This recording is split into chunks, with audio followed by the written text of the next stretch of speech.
Donc ici, on cherche à montrer que l'intérieur d'un ensemble est un ensemble ouvert.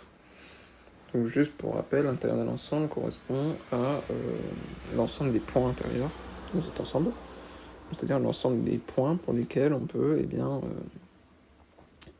former une boule ouverte autour de ces points, et que cette boule ouverte soit un sous-ensemble de notre ensemble de départ. Donc,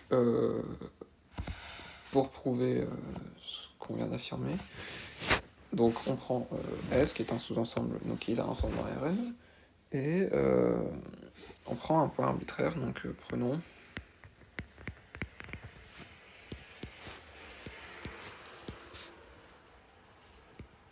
donc on prend un point arbitraire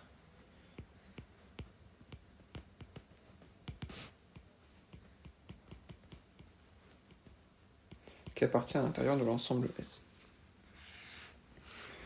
Et donc tout ça, donc en fait ça implique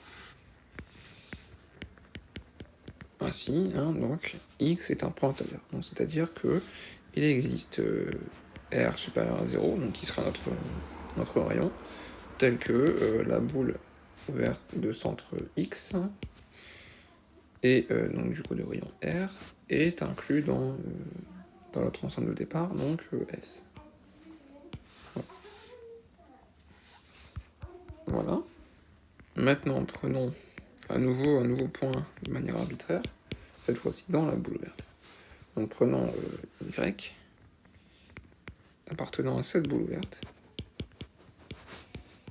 de manière arbitraire. Comme ça, tout ce qu'on fait, en fait, ça vaut pour tous les points.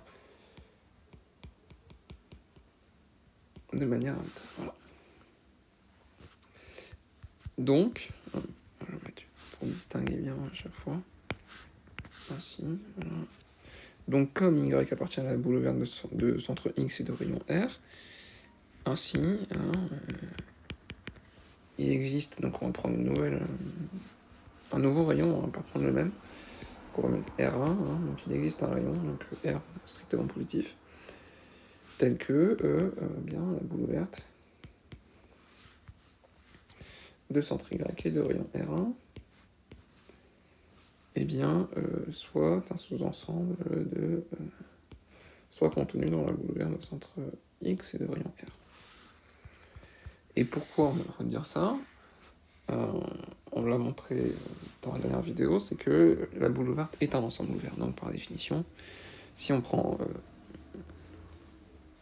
un point de manière arbitraire, eh bien on peut former une boule ouverte autour de ce point, de manière à ce que cette boule ouverte soit dans la boule ouverte au final, soit contenue dans la boule ouverte de départ.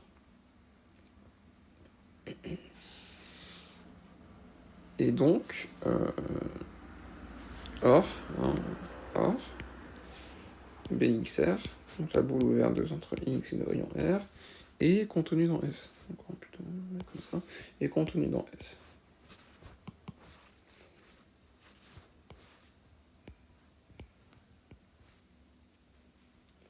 Ainsi,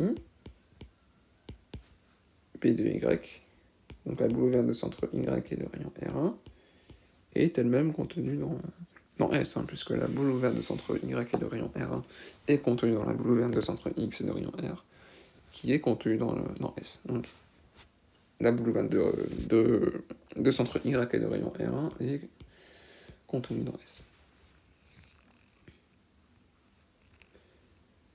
Ce qui revient à dire que, eh bien, Y est un point intérieur.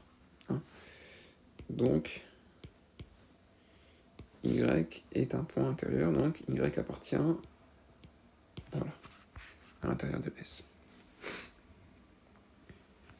Donc pour résumer,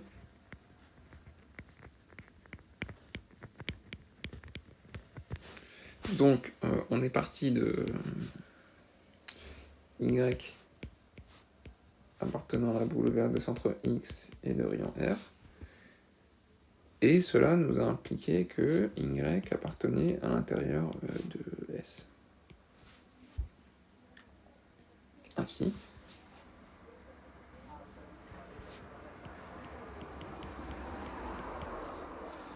comme on part d'un ensemble, donc on a Y qui appartient à un ensemble, Et cela nous implique que Y appartient à un autre ensemble. Ça implique, donc ça revient à dire qu'en fait le premier ensemble est contenu dans le deuxième ensemble. Donc en fait, Y appartenant à cet ensemble implique que Y appartient à cet ensemble, donc cet ensemble est forcément contenu dans cet ensemble. Donc on peut dire que la boule ouverte de centre X et de rayon R, donc pour X arbitraire, donc ça vaut pour tous les X, est contenu dans l'intérieur de S. Et donc là, on va montrer que pour tout X dans l'intérieur de S, eh bien on peut... que en fait, on va montrer tout simplement que tout X dans l'intérieur de S, en fait tout X est un point intérieur à l'intérieur de S. Donc, forcément, S... Donc l'intérieur de S est un ensemble ouvert, car tous les points sont des points intérieurs.